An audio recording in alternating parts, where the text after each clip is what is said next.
And we are recording. Oh, crap. Where's OBS? Come back here. With Dr. Ben Tapper on Tuesday, December 12th, 2023 at 1:06 p.m. Eastern Time. And as I said last episode, just a minute ago, it's started the podcast 4 years ago today.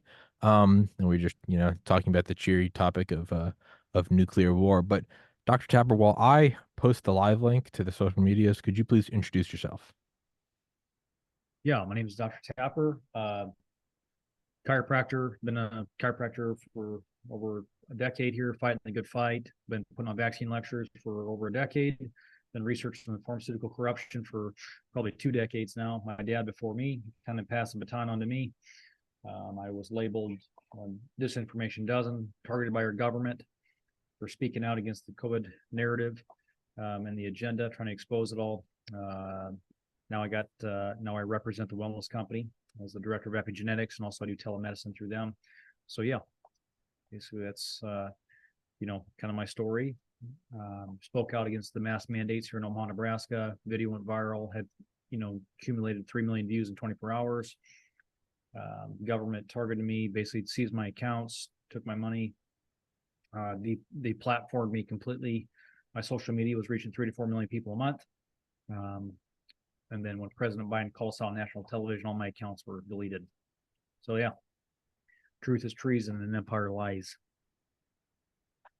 Well, I don't know if I'm in good company or if you're in good company or if we're both screwed, but yeah, I mean, I've been banned from YouTube, iTunes, Reddit, um, Twitter. Yeah, and it's so how do you jump from chiropractic to epigenetics? What's the how did you said your dad passed on the baton? Yeah, I mean, my dad was a chiropractor as well, but epigenetics is chiropractic is really in that realm of epigenetics. I mean, we help the body adapt to its stresses by adjusting the spine, clearing out subluxations in the spine that hinder mobility, hinder function. We help the body, if you look at the definition of what we do, it's all musculoskeletal, and there's a neurological component. I mean, structure equals function. And so you remove any fixations from a structural point of view, you're going to improve function, you're going to improve range of motion. And there's a neurological component to that, and that helps the body adapt to its stresses. I mean, think about if you're riding a bicycle, you're on the highway and you're in one gear, you're like the granny gear, and everybody else is on an 18 speed shifting gears, right? They're adapting to the speeds that they're on, right? That's kind of like epigenetics. You need to adapt to the environment you're in. Your body adapts its physiology to meet the load it's under. And if you're stuck in that gear, chiropractic comes along and says, well, hey, we need to grease this up and move that blockage from that gear that's causing obstruction from you shifting gears. So we remove that obstruction, allow that bicycle to shift gears. Same thing with the body. Your body, we're trying to remove that obstruction to healing, thus facilitating that, allowing the body to function better, move better, and adapt to its environment better. I mean, there's only one cause in the disease, and that's the body's inability to adapt to its environment. And there's only one cure in disease, and that's the body's ability to heal itself. And there's only one thing any physician can do for that patient, and that's to remove the obstruction, allowing healing to occur, whether that, you know, be through adjusting or through surgery or whatever it may be. And that's the key. Problem with healthcare is that ego has gotten into the way, and we have, we think that we're so smart, and we think that we can get ahead of, we have more faith in modern medicine than we do in the power that animates the living world. And there's an innate intelligence inside the body telling your heart to beat, your lungs to breathe. I mean, when you cut your arm, your body will heal itself, right? We don't ever doubt that system. We stitch it up, and there might be, there's intervention there that can be very beneficial. If you cut your arm and you have a big cut, thank God for the allopathic world and the medical community, because they can stitch it up and they can help fix things, but they don't do the healing, right? It's the body that does the healing. And so that's really what it's all about, tapping into that. And so when I hear the word epigenetics, that's what I think of. The body is adapting to the load that it's under. And we have to understand that there is a self-healing, self-regulating mechanism inside the body that's telling your heart to beat, your lungs to breathe. And we need to address that. We need to optimize that as much as we can and understand that there is that power inside the body. The problem with healthcare is that we compartmentalize the body so much and compartmentalize sciences for ease of study. But the body is one unit working together, one system working together. And it's really, we live our life through the nervous system, right? And that's the key, understanding that every thought you possess goes through your nervous system. Everything you put in your body, in your mouth, is transmitted through the nervous system. Everything you move is transmitted through the nervous system. And that is the key. The nervous system controls all other cells, other organs in the body, and functions in the body. So we need to optimize that system, and that'll affect, really optimize that innate intelligence inside the body. For epigenetics, isn't it kind of hypothesized or still being challenged? I'm not as aware as I should be about, you know, I look like my mom and dad. We all understand genetics, but certain things like theoretically, if I spoke, or I guess, in kind of an older biological view, if I smoke cigarettes and eat McDonald's, and then I, have a kid in 5 years, that kid, in theory, should not basically pick up any of the baggage of my lifestyle. Almost kind of like it's not the same as passing on debt, right? It's the idea that the DNA that you're getting through recombination is you're kind of getting a fresh blueprint no matter what, your mom or dad did within their lives. And then, if I'm aware, isn't it coming more into the idea of accepted thought that things like trauma or drug use or even environmental, cold shock proteins or heat shock proteins or UV exposure or mRNA vaccines, all of these things are now being passed on to the next breed or to the next, I guess, generation? Absolutely. I mean, we think about, there, first of all, there's genetic pathologies that can get passed on through the genome, right? Like we have, like, let's say a malfunction in the chromosome with Down syndrome or cystic fibrosis. They're genetic pathologies, but that's usually accounted for like 1 to 2% of pathology. But if we don't have a genetic type pathology, we have an epigenetic. So lifestyle acquired, we pass on, or we adapt to the same stresses that our parents, we handle stress almost the same way. We learn their lifestyle behavior, those choices that they make, they get passed on to the children. So a lot of lifestyle choices get passed on. And really that's, I always say that your level of health is the genetic expression of those choices that you make, and how we eat, how we move, how we think, how we pray, how we relate. The problem is so many things are getting passed on and saying, oh, it's hereditary, it's passed on, it runs in the family. Well, no, that's because nobody runs in your family, right? That's the problem. And so we need to understand that there are epigenetic things that get passed on through learned behavior, and there are genetic pathologies like Down syndrome that affects a chromosome. You really don't have a choice in that. Choice doesn't matter, but it boils down to the choices that we make. Our level of health is on a continuum. You are either moving towards health and wellness or sickness and disease, and the choice is yours. Hmm. Man, you can almost see in 100 years some sort of reparation for the damage done through DNA manipulation of mRNA vaccines, right? Right. Almost like a biological slavery of, yeah, sure, it's over now, but how far did you set me back, or my parents' parents, on and on and on. And then Dude, the upside is, you can more so than just financially or putting them through a good school or providing a nuclear family household that I talk about it ad nauseum, how blessed I am to have had that and still have.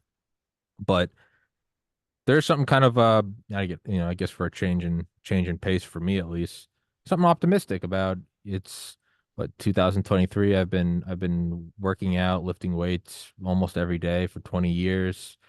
I don't smoke. I occasionally drink. I'm pretty OCD about getting sleep. Been meditating for 15 years. There's almost something kind of fun about you could be passing on a better template, not something as simple as I'm a 5'8" white Irish guy with blue eyes. Like it might be more that you can almost add to it. There's something in a sense beautiful about that, about how you can kind of push a better template onto the next generation. amen. I mean, that's the key. That should be our goal, and that's a great way to look at it. Life's not what you gather; it's what you scatter. And so we need to realize that. That'd be and the ultimate goal is for my children's children to learn these behaviors and change the direction that my family tree has been living for a long time. I mean, chronic disease it runs rampant in my family again because nobody runs in my family, and and it's one of those things. Well, we have the option and the decision and choice to make to really change that paradigm and change the outcome of our family tree and break the mold. Disease is normal. I mean, if you look at it's abnormal to wake up at 5 a.m. and go run, to go eat healthy. It's normal to eat like garbage, to eat nutritional bankrupt foods. It's normal to just eat on the go. It's normal to be obese. It's normal to have a chronic illness, a comorbidity. So we need to be weird, right? And what's normal for the spider is chaos for the fly. And normal's an illusion. So we need to break that mold, break that illusion that this is abnormal. This is not normal. I mean, obesity has become so normalized, and we don't even realize that obesity is a hormone imbalance. We have a massive hormone imbalance, and it becomes so normal that people wondering, are my norm? I get patients that come to me, can I check my hormones? And I can already say, you already have a hormone imbalance. I don't even need to run a test. Okay. Now that depends on whether we can get more specifics in running those hormone tests, but really we have a massive problem, an epidemic of chronic disease in this country. And yes, so when it comes to normalizing that, it's criminal. We need to really be bold and speak boldly into this and say, listen, healthy is not easy. Being healthy is not easy when the world is so corrupt and so basically, what's the word I'm looking for?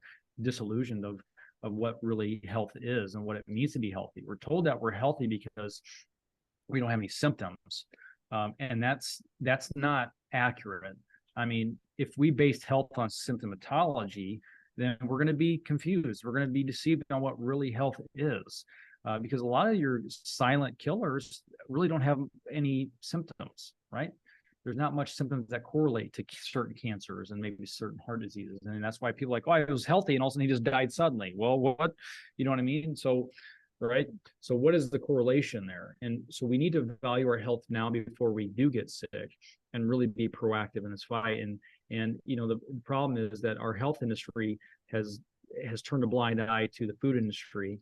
The health industry has been hijacked by big pharma, and they are trying to convince everybody that we need all these stinking mRNA poison shots and everything else in order to be healthy. It's like, no, I can't tell you how many arguments I got into people that have comorbidities, they're obese, they live a sedentary lifestyle, they get their flu and COVID shots every year, and they think that I'm spreading disease, that I'm the one causing problems, and they're trying to give me health advice on what it means to be healthy. And I'm like, I'm living in a clown world right now because these people, they have no idea what it means to be healthy. They have no idea how good they can feel, but they think that they're doing the right thing for their health by getting all these vaccines every year. And I just scratch my head. I'm like, man, Big Pharma has done a phenomenal job at convincing these people and brainwashing these people and indoctrinating these people in their paradigm. And that's where, I come in with the wellness company and other areas to understand that the paradigm needs to shift away from this sickness model into a health and wellness and preventative model. There's a time and place for drugs and surgery, absolutely, but we need to understand that that's for emergency use. That's for a crisis care situation. And it's kind of like I use if your house is on fire, and who are you going to call? You're going to call the fire department. It'd be real silly to call the carpenter, wouldn't it? Right. And so when your house is on fire, you call the fire department. They put the fire out. Thank the Lord for them. Right. That's like the way I view allopathic care and the medical establishment. It's like you call them when the house is on fire. But once the fire is out, then you call, it's time to rebuild. That's when you call the electrician, the plumber, the carpenter. That's kind of the way I view chiropractic and the wellness model. We're there to rebuild and get you back and get you well. The problem is Big Pharma has perverted that model so much. They monopolize that model so much, and then they pervert that by throwing these vaccines into this wellness prevention model, and they confuse the people because they don't understand the model. They think that the body is inherently flawed, deficient, and weak without these vaccines, and it's just not true. Your body's ability to overcome disease like corona is far greater than anyone, including Bill Gates, Fauci, and our government has permitted us to believe. We have the ability to be well as long as we give the body what it needs. And we should not live in fear. Fear is the fire that fuels the furnace of disease. And if we're in a fearful state, we're in a sympathetic state. And if we're in a sympathetic state, our immune system is not in an optimal position to fight off any so-called viruses and diseases. And that raises the question, I see patients for 300 patients every week ever since the corona baloney hit. I don't wear a mask. I come in close proximity. I'm not vaccinated. I've yet to be sick. Thank the Lord. What am I doing differently?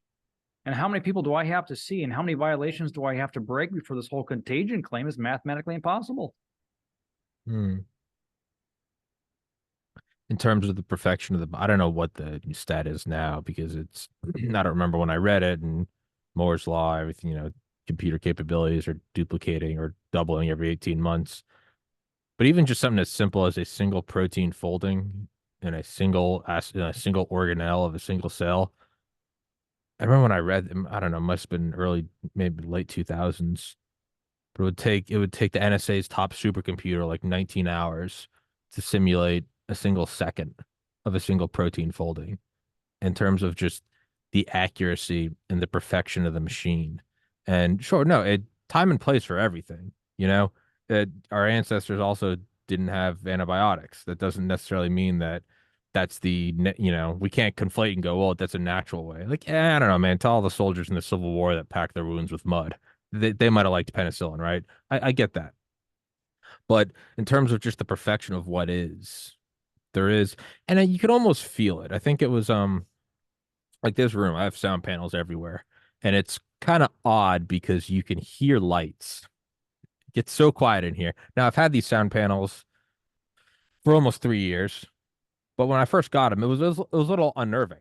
Yeah, when I first came in, I was like, "What is this?" It's kind of uncomfortable, and then you turn on the lights and you hear like, and you're like, Yeah. you're like, what in the fuck is that noise? Am I hearing lights? It's like acid. You're like, am I tasting sound? But like you hear the lights, and it's kind of odd. But in that same sense, Ram Dass would always talk about meditation, and instead of looking for the answer, you get more and more quiet, and you can hear the answer. And whether that's prayer or meditation or whatever you want, or just looking at a sunset, if you get really quiet, you can hear and I think that's God. Some people don't. That's fine, whatever. You can hear it's almost like a fishing line. It's not a big chain that you grab on and it pulls you out of the water like, I don't know, like a Coast Guard. It's like a fishing line. And if you just get quiet, you can hear it. And for me, maybe I'm blessed in that, what I've all my life kind of looked at as a curse, but the older I get, I'm looking at it as a blessing is I don't have the fishing line. I have like a giant yanking chain, like an anchor on an aircraft carrier, to where if I don't get enough sleep, if I don't meditate, if I don't make sure to call my parents or a brother and just let them know I love them, if I don't become grateful, if I don't Amen. go lift weights, I'm miserable. I mean, I in 2014, I lost a brother to suicide. I've lost a brother, two uncles, an aunt. I don't have that. I have a blinking red DEFCON 1 alarm, and that so I don't have to search out healthy options. I have to do them or I'm miserable. But I often Right. wonder, you know, how many people do need that metaphorical quiet room that they don't feel it. They go, yeah, to get the vaccine, take the vitamin, take the whatever, take the prescription, and I'll feel fine. Versus, no, man, your body feeling like shit is a very important feedback alarm that can say, hey, man, you need more sleep. You need to Right. exercise. You need to do this, that, and the Right. other thing. Do you think there's any validity to that, that those who want to know will seek it out as opposed to trying Well, to tell everyone? well, on that, I mean, going back to kind of your body, listening to your body and understanding that, I mean, I think that, understanding too, like your body will give you things that you need to listen to and not to shut that up. That's a real thing. That's a real voice. That's a real, I mean, your body is like a car, if the check engine light's on, you don't still want to unplug a check engine light. You want to check it and see what's going on and listen to that symptomatology. I mean, that's the beauty of the body. It communicates. And, especially like applied kinesiology, your body can tell you it's weird, it's crazy, and I can't even explain it. That your body will let you know when there's things that are wrong. That, if you put your hand on a stove, wow, it's hot. You know what I mean? It lets you know.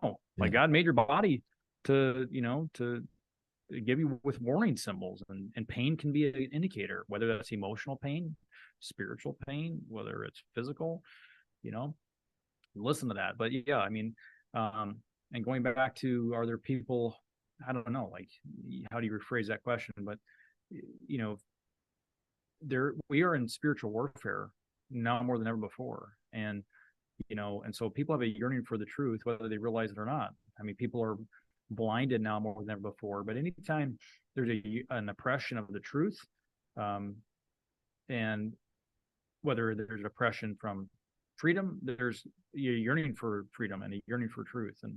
And so we need to, how do you say it? We have an opportunity right now for true health to come to the forefront, because the soil for truth is rich. The soil for true health is rich. And I feel like, the evils that be overplayed their hand. But going back to, suicide, and I'm sorry to hear about your brother, but, there's I've had 7 friends commit suicide in the start of 2020. And that's kind of unheard of. But I've had 7 friends, and it's heartbreaking. And some of those friends are really close, and it's, how do you say it? It just is a reminder that we need Christ. We need a savior, and we need to understand that the spiritual realm is the real realm, and how the spiritual realm is it's an area of hope. It's an area of how do you say it? The cardinal world the secular world wants to just ignore it and just forget about it. And you can just go escape and have a vacation, but you can travel 10,000 miles and still stay where you're at. And, we have to understand that the spiritual component is a very real component. And, we were created to have a relationship with God through Christ. And, he makes our burdens light and his yoke is easy. And in scripture, it says there's nothing that we can do to ever separate ourselves from the love of God. And we need to understand that we're not perfect. The whole message of the gospel is taking sinners and, and redeeming them through a relationship with Christ, not a religion, it's a relationship. And having that relationship with him is actually vitally important. And so there's pillars of health, and faith is one of the most important. Faith, and there's fitness, there's function, there's food. Those are the 4 main pillars of health. But understanding that faith is the most important. Faith can turn the hopeless, give the hopeless hope. And hope is the most powerful drug there is. And so that's why I view this whole crony baloney thing as a spiritual component. And that's why I was so convicted, because, they're telling people there's nothing you can do naturally to fight this disease. And I said, what about prayer? What about hope? I mean, how criminal, how evil. I mean, have we drifted that far away from the truth that we have to tell the population that there's nothing they can do naturally? Just wait till this vaccine comes out. I'm like, it becomes a golden calf at that time, and it becomes an idol.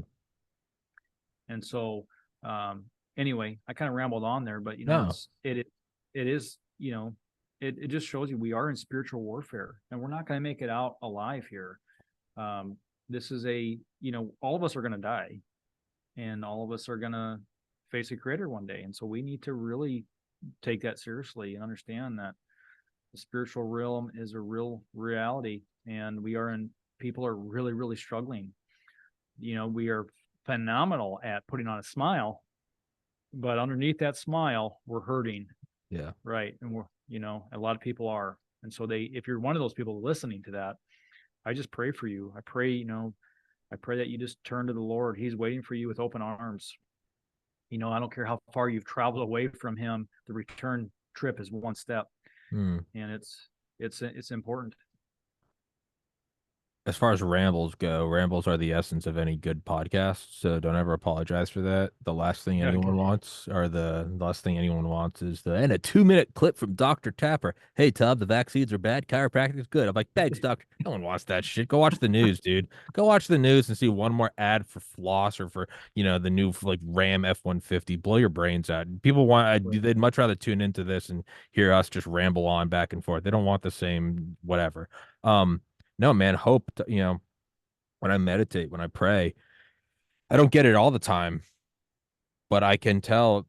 One symptom I get, talk about symptomology and the interest in that, is I can always tell when I haven't meditated and prayed enough, is because, the human mind, the human experience is, whether we want it or not, just jumping from dopamine to dopamine, right? after this, I'm gonna make food, and after that, I'm gonna play some video games with some friends, and after that, I'm gonna unsuccessfully text a girl like all the then I'm gonna go to bed, and then I'm gonna be tired, and that's gonna be great. And then you go to bed, and you wake up, you go, "Oh, I'm tired, but I'm gonna have some caffeine and go to the gym. Oh, then I'll feel better." And that's a whole we can get into the whole philosophy of that. But in terms of symptomology, I can tell when I get a little fuzzy, when I'm really jumping quickly between things. I got to scroll on the phone. Oh, I got to get some food. Oh, I got to go jerk off. Or I got to go sit in the sauna. I got to, That's when I always know it. I'm like, there's one solution for this, and I got to sit down and slow down my mind. But when I do that, there really is a moment. And the only way I can describe it, it just kind of came to me when you were talking, is like when you see wind take over a bunch of trees and all of a sudden, the darker green leaves flip up and you see like the lighter undersides and you can almost kind of see it traveling over. There's like an ocean of trees and there's something Mm-hmm. like you can tell a storm's coming. That's what hope through meditation and prayer is to me. There's just it wakes something up in you and it's like, hold on. It's not over yet. It's the fourth quarter, but you're like, how can we make this better? How can I fix this? And what you're saying about prayer, and I've told the story 100 trillion times on this podcast, so I won't go into the whole thing, is grew up Catholic school, first 15 years of my life. The next 14 is pretty hardcore atheist, biology major, got into medical school, and I'm a reductionist materialist. I aced the MCAT. I'm a, and then go down that path. But I remember episode 216 of this show. So this is episode 1391. Episode 216, I had on Charlie Duke, the youngest man to ever walk on the moon and one of four men alive who have walked on the moon. And he was talking about how after he went on the moon, he came back and it was like, what do I do now? Like, I walked on the moon. Oh, you want to be a pilot? Dude, I've walked on the moon. What else is there to do? And he goes into it and his book is great about it. But I remember I asked him after the show, I was like, what do I do? Like, I'm so scared that I'll get everything I've ever wanted, that the podcast will succeed, that I'll have money, that I'll whatever. And I remember he said, he's like, well, as a science guy, because he's a science guy and I'm a science guy. He was like, I'm not going to tell you to do it because I don't want to drive you away. But he was like, during your meditation, ask God to come into your heart. And he was like, and if it doesn't work, it doesn't work. And he just said it as someone like I went to school in Southern Georgia. I'm so used to just like you know, the preacher, yeah, you'll burn for eternity. And it's like, dog, that is not the way to win me over, right? And then on the other end, you have like the crazy blue-haired, communist dykes running around saying there's no God. I'm like, well, you're also not winning me over. But he just told me, he was like, just try it, right? No different than, I don't know, try a new workout. And so the next day I was meditating and I was like, God, if you're there, please come into my heart. Just whatever. Man, I mean, I don't know how to not sound like some preacher. My life has been irreversibly, undeniably better since then. I have no explanation for it. I don't try to explain it to people. I don't try to break it down into neuron growth and glutamate and electricity and functional mRNAs. I'm like, I don't know what it is, man, but it has been undescribably better. Maybe it's placebo and I'm delusional. I don't care. It's a great delusion. And so that Mm-hmm. just kind of made me think of it as when you said, doesn't matter how many steps you take, it's one step back to God. And I think Bill Hicks said it. He was like, God is God is a sunny day. You can go sit in a dark apartment for 50 years. That's fine. That's free will. You're allowed to. But at any moment, you can walk right outside and it's sunny. It's up to you. It is one Right. step back. And, you know, it may sound like we're kind of writing everything else off, but man, it kind of is a silver bullet. Let's say you have some incurable illness. Man, you find peace with the base of reality, of the fabric of existence itself. You're kind of cool with everything else. It doesn't mean that there's not suffering and evil, but Right.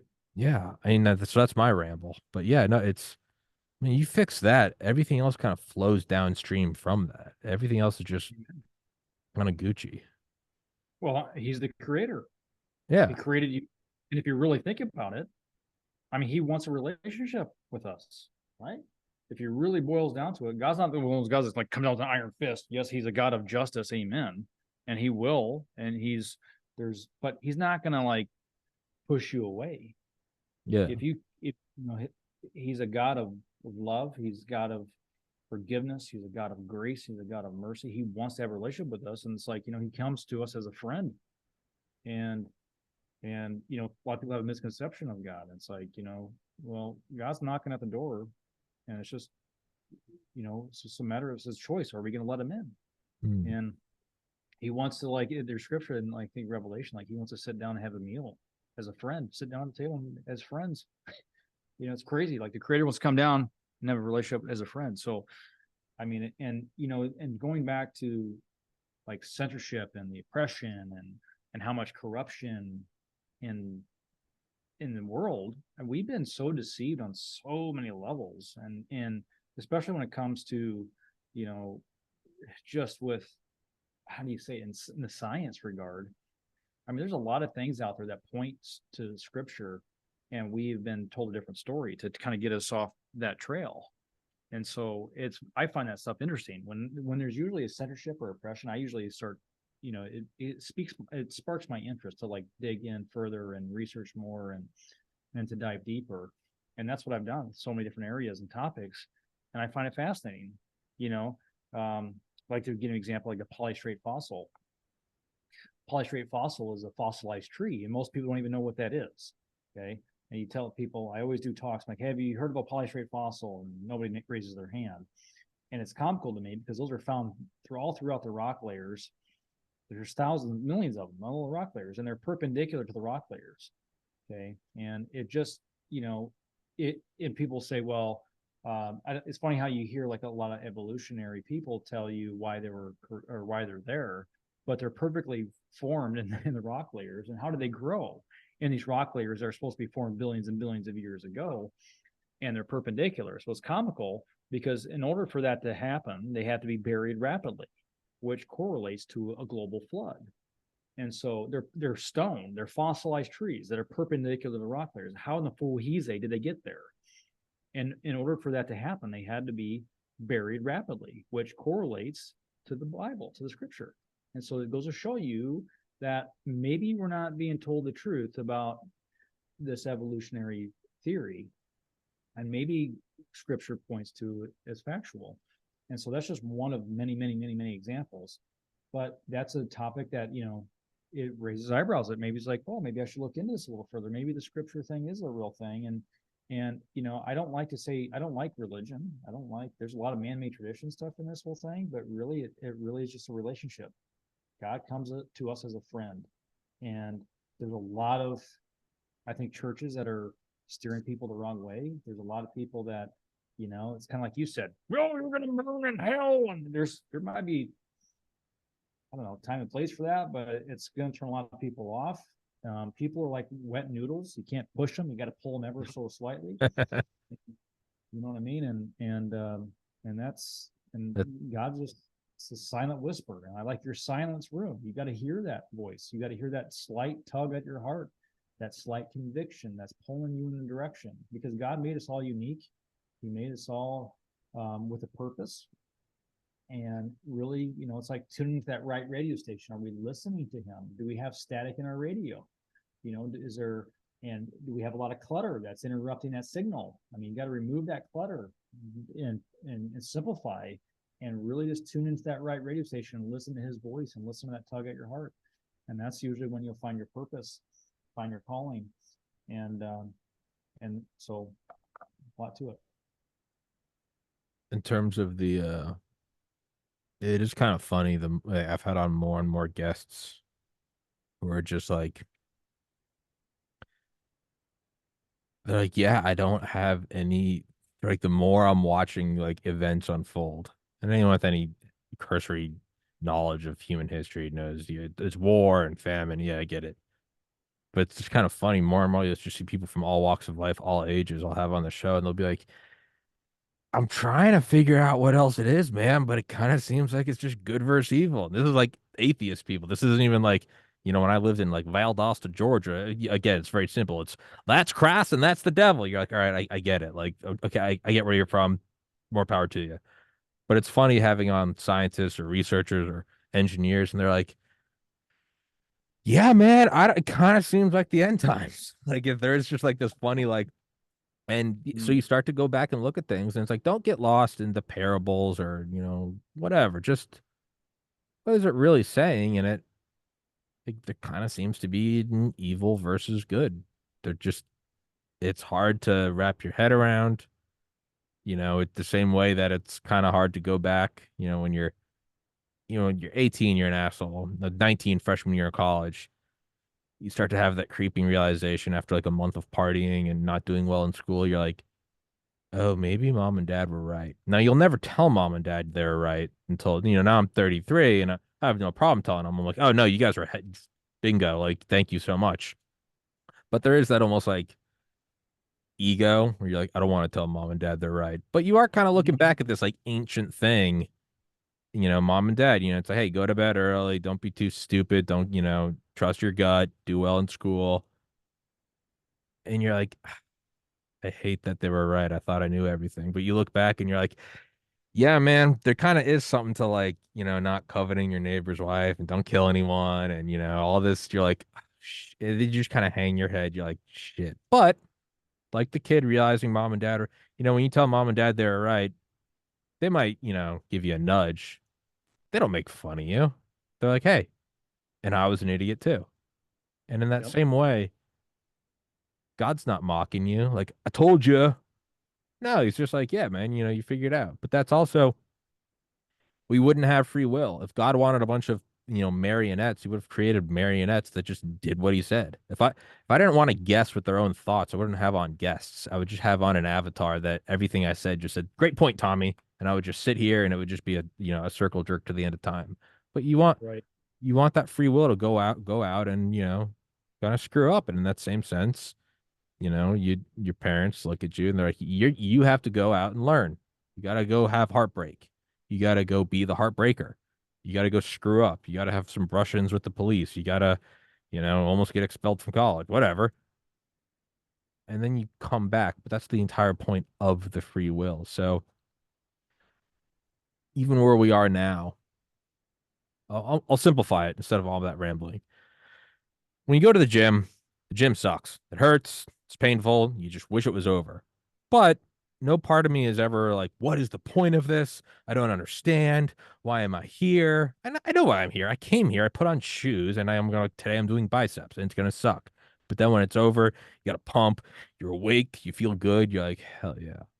In that same sense, I can't help but think this whole experience, whatever it's called, whatever, 80 years here on Earth, is it not the gym? And should we not be looking at it in the eyes of why am I here so much as like, all right, I'm here at the gym. What am I here to do? What am I? Okay, Mhm. there's evil. They're pushing mRNA vaccines on newborn kids.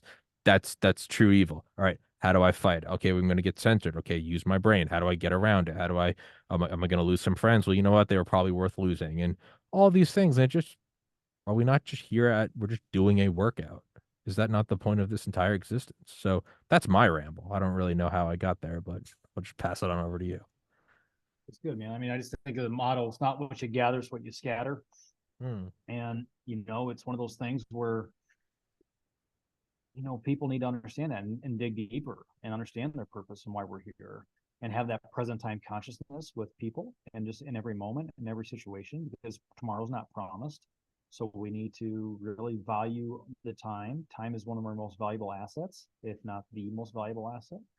And so we need to value our time and really appreciate every second we have and understand that every breath in our lungs is a gift and value our health now, and value every moment. It's a real thing. And so, and there's, whether it's the past that keeps us from being in the present, whether it's anxiety about tomorrow, whether it's different difficulties that we're in currently, whatever the situation may be, present time consciousness is an art, and that's where meditation comes in. It helps us be in the present, be in the moment. And really a tactic of meditation is to realize that we're trying to have blue skies, and and if distractions are coming in, it's kind of like clouds, or difficulties might be a storm coming through. It's one of those things where we just need blue skies and meditate 5 minutes a day, just have clarity, and understanding that no matter things in the past, they don't really don't matter. I mean, you know, God is a God of grace, and He can forgive and move on. And if we have things in the past that are haunting us, we need to, share those things, what they may be, or whether it's confession, or whether it's, I don't know if the word is, changing our behaviors, or behavior things that need to change, but understanding too that we need to forgive ourselves and forgive others, because holding on to that, or things that we've done and having guilt, that's a real thing. It can hold us back and not being present. It can hold us back and not be, we might not have happiness or joy in that time. I think of the illustration of the Etch a Sketch. It's like the original, how do you say it? iPad. Yeah. The Etch a Sketch. It's you can draw pictures on the Etch a Sketch. Whatever picture you draw on there, whatever things you've done in your past, it's like, well, God's mercies are new each day, and we can shake that Etch a Sketch up and start all over. And there's things that I regret doing in my past. There's things that I'm not proud of, but it's I'm thankful that I'm here. I'm thankful that I've learned from those things. I'm thankful for that free will, and I'm thankful that I have breath in my lungs. I'm thankful for my two legs. I'm thankful for my children, and that's really one of the secrets, is to being thankful for everything, and understanding that today's a gift. And even though there's a lot of doom and gloom in the world, we need to be careful what we think about, because our thoughts become words, our words become actions, our actions become character, and our characters are destiny. And so holding each thought captive and understanding the power of thinking and the power of thoughts, because our thoughts can change our physiology in a second, our thoughts can change our world in a second. So we need to think well, think what's righteous, what's good, what's pleasing to the Lord, and just understanding that our thoughts can play a massive role in our level of health. So there's my ramble. And so just really, that's the key, one of the main keys. I gotta say, the picture over your shoulder, the hat, guys, his eyes have just been staring into my soul this entire podcast. Can you Mm. can well and I said we're gonna go for an hour, but sometimes like, the conversation just naturally, like a plane landing, kind of feels like it's coming to a landing point. So to I guess to wrap it up, could you, just for everybody listening or watching, could you explain the two pictures, the chiropractic guys? So Dee Palmer is over my right shoulder here, and then BJ's to my left. And Dee is the founder of chiropractic. He was into magnetic healing and some other alternative healing measures, and he basically adjusted Harvey Lillard, who was deaf, and his hearing came back after the adjustment. And so they advertised, they found the cure for deafness. Well, a lot of people flocked in and said, "Oh, that chiropractic's, it's quackery." Well, he kept on with it and said there's something to this. And I replicated that story in 2017. I had a lady I adjusted, and she came back in the office, and my staff, she was in the exam room, and the staff told me, "Hey, there's so and so's in the exam room." I went in there, she was crying. I said, "What did I do?" And she's, I thought I did something wrong. And she said, after the adjustment, the hearing came back in her ear, and she was 100% deaf in the ear, and her hearing came back. I thought that was pretty cool. BJ wrote an article, and he's a developer of chiropractic. And, the soil for truth that was rich 100 years ago, the same soil that's rich today, because BJ wrote an article during the Spanish flu 100 years ago titled "A Few Fearful Physicians Force Funny Flu Privileges for a Few Frenzied Folks," and was talking about how they manipulated data. They coerced people using fear. They weaponized the common cold. They had virtue signaling, wear a mask or go to jail. They had businesses deemed essential, non-essential. This is 100 years ago, mind you, to push an experimental, ready for this, influenza vaccine. So the influenza vaccine hit the market.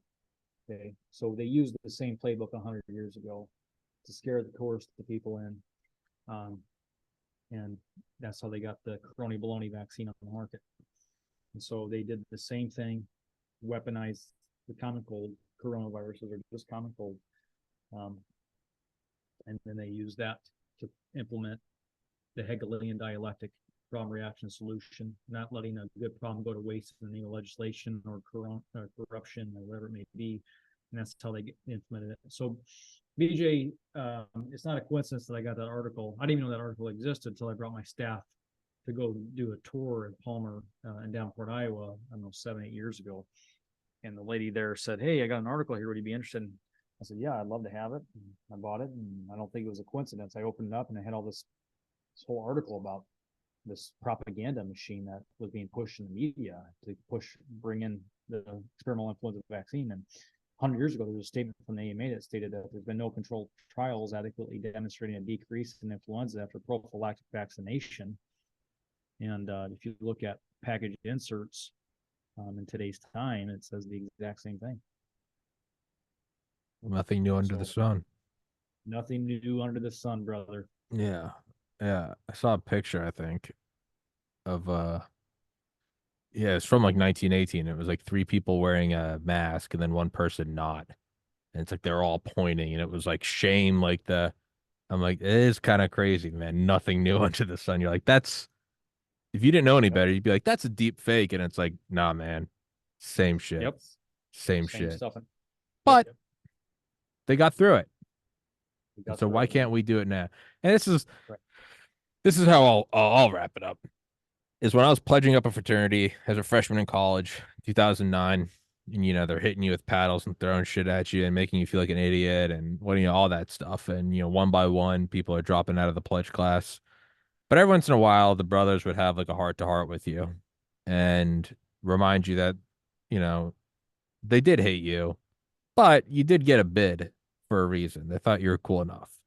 And and they would say, look around, at the brothers who've already been initiated, sophomore, junior, senior, whatever, and find the one that you are least fearful of, that you respect the least, who you think you could beat up, and realize that they made it through. And if they made it through and you don't, what does that make you? And it was funny. They remember the guy telling us this. His name was what was his name? I think it was Matt. And he was like, I mean, you know, he's like, look at Bobby.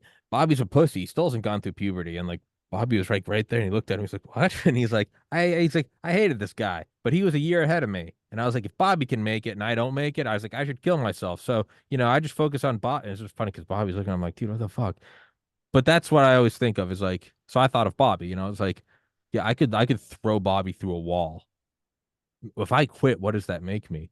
And I've used that kind of wisdom, if you will. And I always look at Anthony Fauci. And I'm like, that guy, that's you must censor all of the misinformation and the disinformation. I'm like, I could curl that guy. I could throw him like a fucking weight through, and I'm like, he's the reason I'm gonna quit. You must get this shot and put it in you. I'm like, no, that's that little rat. So Two masks are better than one. yeah, and I'm That's like, right. no, no, no, no, no. If that guy's at a party and he walks up to you, he's like, hey, don't talk to that girl. You'd be like, dude, shut up. Like, I'm gonna go flirt with her. Oh, shut up. You shouldn't do that. You shouldn't swear the policeman around. You'd be like, will somebody get this like damp rag out of the party? That's how I look at him. I'm like, he's the bully.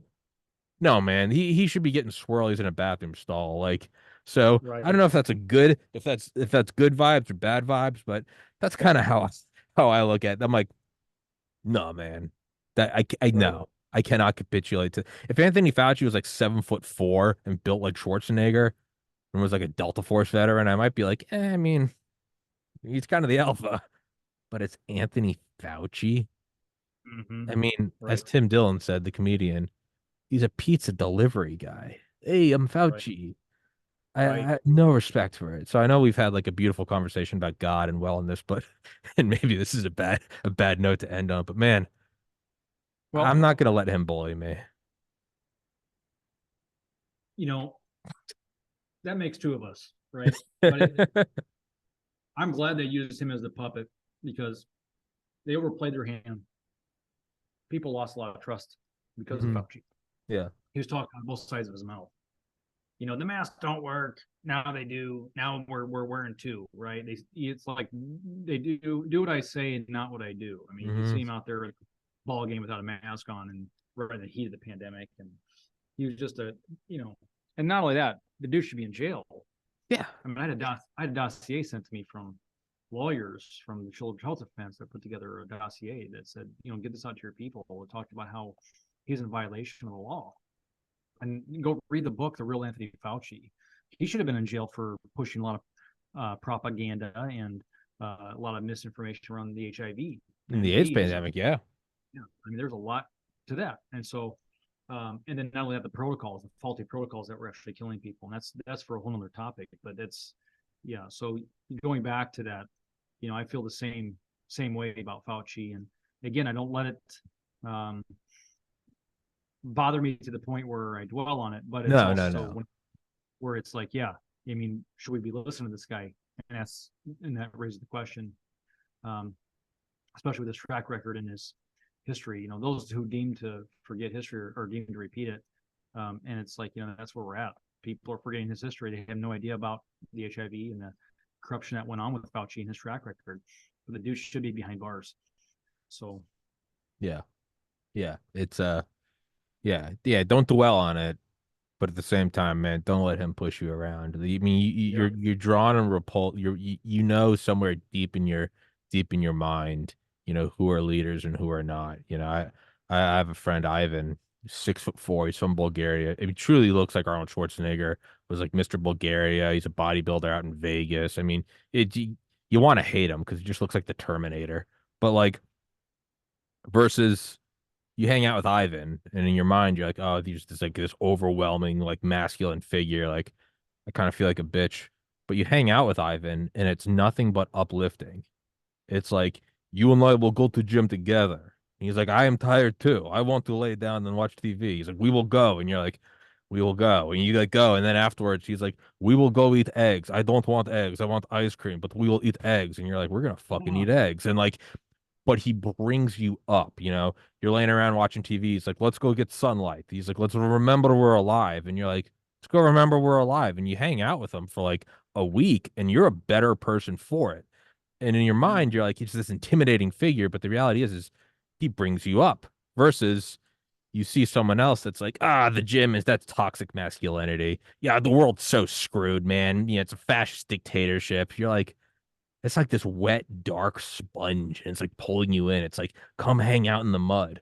And then it's like Ivan, and it's like, let's go pick up rocks and run up a hill. And you're like, fuck yeah. And like, yeah. deep down, it's kind of like we were saying about God, is it's not, it's a immensely powerful figure, but don't be intimidated by it.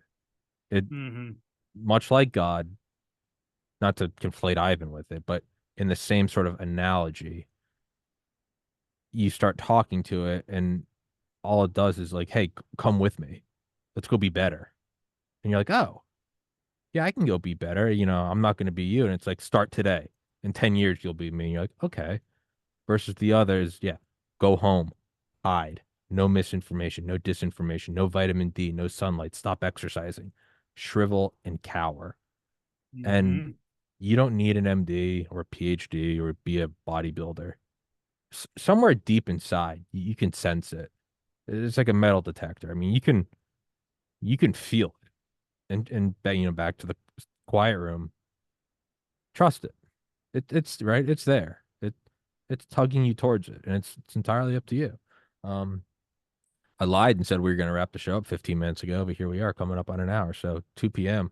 We'll wrap it up. Dr. Tapper, thank you so much, man. I enjoyed exchanging our rambles and rants. And like I said, never apologize for the rants. That's why people are here. They don't want to hear anything else. If they wanted sound bites, they'd be watching TV and drooling. So, um, closing thoughts, Well, any final plugs? Tommy, yeah, thanks for having me on, man. And I just want to speak to those who need some encouragement. I think that's the biggest thing. And I pray that that's what they got out of this our podcast here today, and just the time is that they, whether struggles you're dealing with, whether you're dealing with health issues, you have the ability to be well. You know, and it starts with believing that you can be well, knowing that you can be well, having gratitude and being thankful that there's air in your lungs. And if there's air in your lungs, you can change the world. Um, you know, and if you get anything out of my testimonial, you know, the biggest thing is that we never know how far reaching something we may think, say, or do today will affect the lives of millions tomorrow.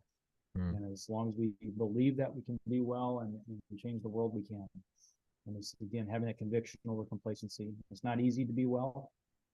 Again, you know, get out, get that sunlight, being thankful. That's the key. Um, so that's what I have for you. Thanks again, Tommy. God bless you, my friend. Yes, And sir. if you're ever in Omaha area, hit me up. We'll go shoot some guns and have a good old time. Be paid. Hell yeah. We'll go blast some shit, go see Strategic Air Command, and, you know, we'll both be arrested for getting too close to some classified nuclear site, but it will be a good time. And Yeah. I look forward to it. Dude, I appreciate it. And love to have you back on sometime. And yeah, man. Fucking Good stuff. fucking great time meeting you, man. Thank you so much. Guys, thank you for watching. And yeah, till next time, brother. Thank you so much. Guys, God bless.